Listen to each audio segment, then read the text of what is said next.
Hello everyone. Welcome back to 신나게 놀자.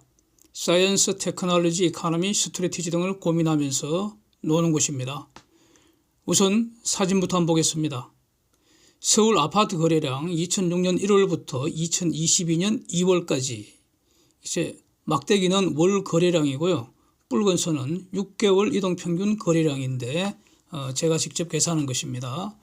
작년 5월까지 평균 5천 건 이상 거래되던 것이 9월부터 거래 절벽 수준인 2천 건 밑으로 급감을 한 이후에 지속적으로 하락을 하고 있습니다. 금년 2월이 최근 데이터인데 이때는 804건 거래됐고요. 3월에는 윤석열 정부 기대감 때문인지 약간 거래량이 회복하는 듯한 그런 모습입니다. 4월 8일 기준으로 890건이 거래됐고요. 근데 이 3월 데이터는 이제 5월에 확정이 되니까 아마 1000건은 이제 넘을 것 같습니다. 그러나 1000건도 거래 절벽은 여전합니다. 2000건 때까지는 거래 절벽이라고 저는 이렇게 평가를 하겠습니다. 3월 거래는 반짝 찔끔 증가하는 것 같고요. 4월 거래도 이거 여전히 2월로 돌아가는 거 아닌가 싶습니다. 그래서 지금은 과거 16년 이래 최악의 거래 절벽 상황이 지속되고 있다. 이렇게 데이터가 말을 하고 있습니다. 거래가 늘지 않으면 가격은 오를 수가 없겠죠. 그래서 아파트 거래 앞으로 어떻게 될 것인지 또 이걸 알기 위해서 무엇을 검토해야 할 것인가. 제가 준비한 것을 한번 나누어 보겠습니다. 크게 세 가지입니다. 1번, 미국 주택시장의 바로미터인 모기지 시장이 지금 싸늘하게 식어가고 있다고 미국 모기지 시장 데이터들이 말을 하고 있습니다. 사진 보시면 중앙에 모기지 금리 보시죠. 지난주 4.9% 돌파했습니다. 금년 들어 매주 폭등세 지속 중인데 이번에는 장기 그래프를 준비했습니다. 지금이 금리 인상 사이클 시작이라는 점을 고려하고 이 인상 사이클이 적어도 한 2년 정도 진행될 것 같기 때문에 그러면 저 모기지 금리 대략 한 7%대까지는 열어둬야 하지 않을까 저는 이렇게 정리를 하고 있습니다. 사진 좌상단 모기지 신청 건수 보시면 작년 9월 이후 X축 그 기준이 0이죠. 0. 그래서 0보다 크면은 X축 위에 있는 것은 신청 건수가 늘었다는 것이고 X축 아래에는 신청 건수가 줄었다는 것인데 감소했다는 것인데 지금 작년 9월 이후 X축 아래가 붐비고 있습니다. 신청 건수가 계속 줄고 있다는 뜻입니다. 집을 사려는 사람들이 지금의 금리 수준 또는 앞으로 예상되는 금리 수준이 자신들의 소득에 비교해서 너무 비싸다고 느끼는 사람들이 자꾸 늘어난다는 그런 의미입니다. 사진 좌하단의 구매지수를 보면 최근 감소 추세가 그냥 눈으로 봐도 확인이 됩니다. 다른 조건이 동일하다면 주택시장 앞으로 신날 일 없을 것 같다는 의미입니다. 구매지수는 경기 전망의 선행지표입니다. 사진 우하단의 재융자지수, 재융자라는 것은 리파이낸싱을 번역한 것인데 이거 쉽게 말하면 이런 겁니다. 금리가 싼 다른 대출을 받아서 기존 대출을 갚아버리는 겁니다. 새로 받는 대출이 기존 대출보다 금리가 낮은 경우 이게 증가를 하고요. 즉 금리 하락기에 증가하는 경향이 있고요. 이렇게 되면은 금리 하락기에는 그러면 같은 양을 대출해서 금리 더 싸게 리파이낸싱을 해버리면은 가처분 소득이 늘어나겠죠. 그러면 가처분 소득이 늘어나면 소비가 늘어나서 전반적으로 재융자 지수 저 그래프가 위로 올라가면은 앞으로 경기가 좋아지겠구나 이렇게 판단하는 것이고요. 저것이 줄어들고 있다는 것은 지금은 금리 상승이기 때문에 재융자 지수가 빠른 속도로 감소하는 모습인데 그러면 정반대로 해석해야겠죠. 그래서 그 다음 우상단 모기지 시장지수 보겠습니다. 모기지 시장지수 미국 주택 모기지 시장의 대략 한 40% 정도를 지금 대표를 하고 있습니다. 최근 추세는 우하향하는 모습입니다. 그래서 전체적으로 미국 모기지 시장, 즉 미국의 주택담보대출 시장은 싸늘하게 지금 식어가고 있는 중이다. 이렇게 정리할 수 있지 않겠습니까? 두 번째, 한국은행이 발표하고 있는 한 달에 한 번씩 발표하죠. 이거 가중평균금리 한번 보겠습니다. 주택담보대출 이자율 20년 12월에 2.59%였고요. 22년 2월 현재 3.88%입니다. 은행권입니다. 제1금융권. 1년 2개월 동안 대략 1.3%포인트 올랐습니다. 자, 이것은 대출 1억 원당 연간 평균 130만 원 이자가 더 늘어난다 이런 의미죠. 그런데 앞으로도 이런 속도 유지한다면 그래서 1.3이 한 번 더 오르면 주담대는 5.2%가 되고요. 한 번 더 오르면 6.5%가 됩니다. 3년 이내에 여기까지 가지 않을까? 여기까지 열어둬야 되지 않겠습니까? 예. 이렇게 된다면 대출 잔액이 동일하여도 대출 원금 1억 원당 연평균 이자 부담이 지금은 130만 원, 대략 한 1년 후에 260만 원, 대략 한 2년 후에 390만 원까지 앞으로 더 늘어나게 될 것이다. 이런 뜻입니다. 그래서 가령 대출 총액이 가령 6억이라면 이자 증가분만 대략 연간 2,400만 원 이렇습니다. 증가하는 부분, 더 내야 할 부분. 예. 그래서 소득이 이것보다 더 늘지 않으면 힘들어지는 거죠. 예. 여기에 지금 물가가 오르고 있습니다. 예. 그래서 물가 상승하면은 생활비가 더 들어간다는 뜻이죠. 그래야지 이전과 동일한 생활 수준이 유지가 됩니다.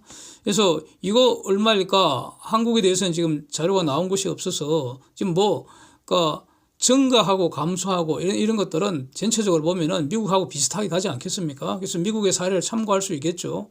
그래서 최근에 몇 번 제가 소개드렸는데 미국의 경우에 그러니까 지금까지 인플레이션 때문에 가구당 연간 5,200불, 즉 한국 돈으로 환율 1,200원 때리면 623만 원, 매월 52만 원 생활비 추가로 사용해야지 작년 수준 생활이 유지된다 이런 뜻입니다. 그래서 이것을 부담 안 하면 생활 수준이 하락하게 되죠. 생활 수준 하락하는 게 뭡니까? 하우스푸어가 이제 적절한 단어가 되죠. 예전에 이런 말이 유행하던 시절이 꽤 있었습니다. 자, 이런 상황입니다. 지금 본 것은 평균치입니다. 그래서 대출자들의 평균 소득이 저거 이상 오를 수 있을지 저는 매우 의문이 듭니다.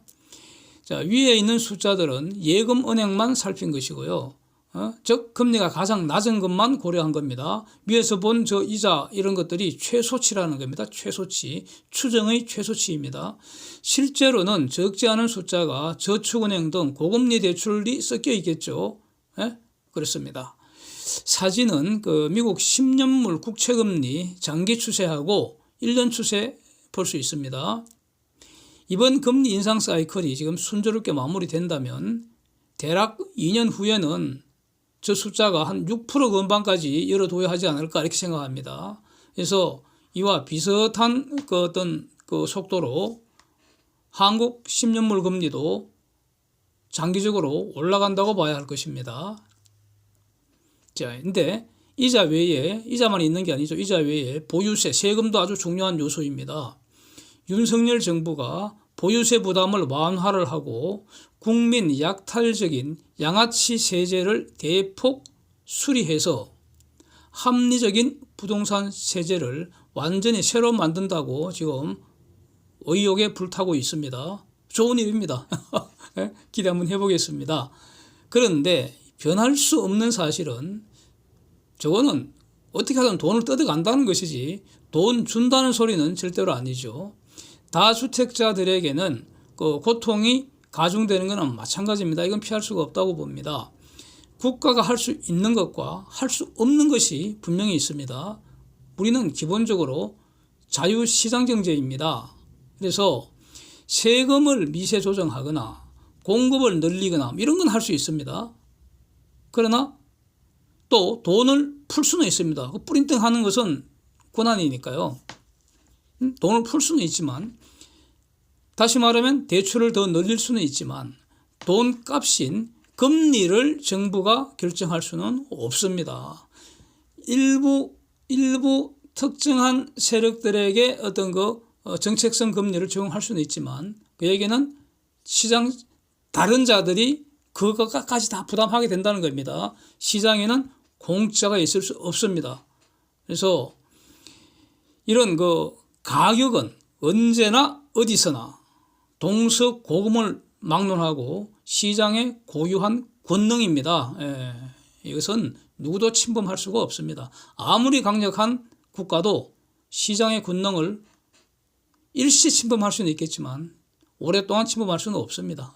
가격 결정은 시장이 하는 것입니다. 즉 사람 다수의 시장 참여자가 하는 것이지 정부가 어떻게 할 수가 없습니다. 여기서 아파트 소유자들의 본질이 뭐냐? 채무자라는 사실을 저는 다시 한번 강조하고 싶습니다. 제가 여러 번 이렇게 말씀드려오고 있는데 국가에 대한 조세 채무자이고요. 은행에 대한 이자 채무자이고요. 임차인에 대한 보증금 반환 채무자입니다. 그래서 이 채무자라는 말보다 더 적나라한 말이 있는데 노예, 즉 슬레이버입니다. 슬레이브. 죽어야 자유로워지는 영원한 노예입니다. 죽어야지 국가에 대한 조세 채무가 없어지지 않습니까? 그래서 그러면은 임차인에게 전가할 수 있는가의 문제가 이제 남는데 이거 임차인에게 지금 그 비용이 증가하는 것, 가령 금리가 올라서 이자가 늘어난다든가 세금이 늘어난다거나 이런 것들, 그래서 비용이 올라가는 것을 임차인에게 전가할 수 있을 것인가? 이건 말이죠. 제가 볼 때는 비용 증가의 전부를 증가시키는 것은 과거, 즉 70년대, 80년대의 아련한 추억일 뿐이고요. 지금은 잘해야 일부 증가할 수 있을 겁니다. 그것도 아주 잘해야 합니다. 운이 좋아야 한다는 뜻이죠. 증가에 실패하고 소유자가 독박 쓸 수가 있습니다. 이것은 지금 그러니까 증가하는 문제, 그러니까 부동산 소유하는 것에 대한 비용 증가를 임차인에게 증가하는 문제, 이거는 다수 대 다수의 게임의 문제입니다. 증가를 많이 하려면은 경쟁이 치열해지는 거죠. 그래서 부담이 늘어나는 만큼 전세 보증금이나 월세를 비례적으로 올린다는 거 아닙니까? 그래서 만약 그게 팔리면은 팔린다 해서 전세나 월세의 본질은 콜 옵션이 붙은 부동산 전용 사용권 매각하는 겁니다. 그것도 매각입니다. 이게 본질입니다. 그래서 이게 팔린다면, 즉 계약이 된다면야 대박이겠죠. 소유자에게는. 안 되면 하염없이 기다려야 합니다. 올 오버 나싱입니다. 게다가 임대인은 보증금 반환 채무자이고 이것을 이행하지 못하면, 즉 계약 기간이 끝나도 채무 이행을 못하면 임차인이 그 보증금 회수를 위해서 아주 가혹한 공격이 시작되는 거 아닙니까? 강제 경매로 넘어갈 수 있다는 겁니다. 이런 준비 다 해놓고 계약이 이루어지는 것이 평균적인 모습입니다. 임차인들도 그렇게 만만하지를 않잖아요. 그렇습니다. 이제 세 번째, 이 노예를 해방시킬 구원자는 오직 매수인밖에 없습니다. 오직 매수인입니다. 자, 누가 매수인이 될 수 있겠는가? 평균적으로 매도인의 부채보다 더 많은 부채를 감당할 능력이 있어야 합니다. 윤석열 정부도 그렇고요. 지금 은행들도 그렇고 갑자기 대출 받아가라고, 대출 늘려준다고 지금 대출 세일을 시작을 했습니다.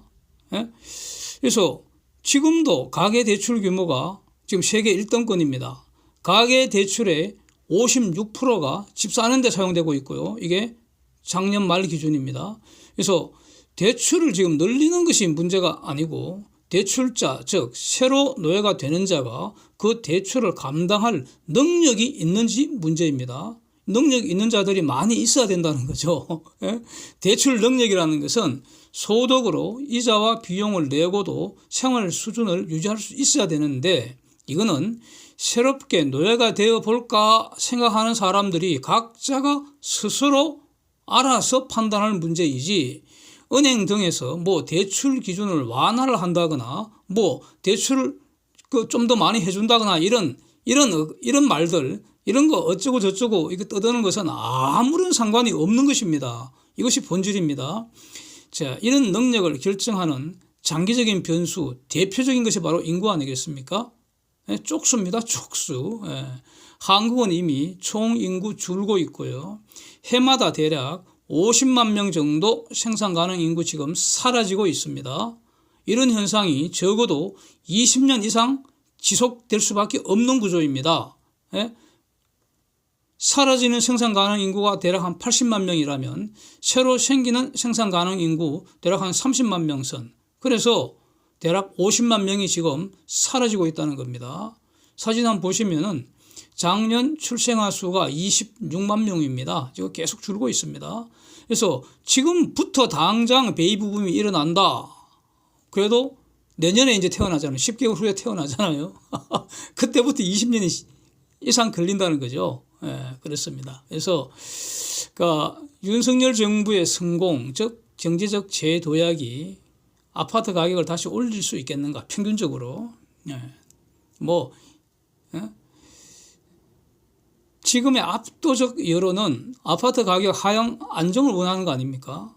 이를 위해서는 윤석열 공약처럼 양질의 공급을 늘려야 합니다. 공급 늘려야 합니다.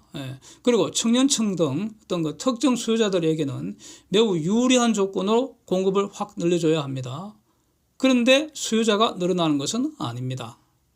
그래서 다주택에 대한 규제, 억제, 제재 뭐 이런 거 계속 돼야 하지 않겠습니까? 이것이 어떤 올바른 것이기 때문에 다주택을 장려할 수는 없습니다. 네?